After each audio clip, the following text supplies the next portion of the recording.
Hello, in this video I'm gonna show you how to crop a screenshot on Motorola Moto E14.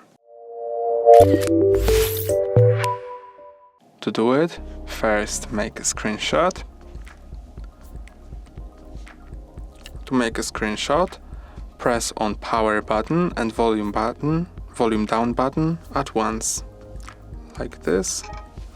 Now press on your screenshot in bottom left corner, and now you can press on crop and crop it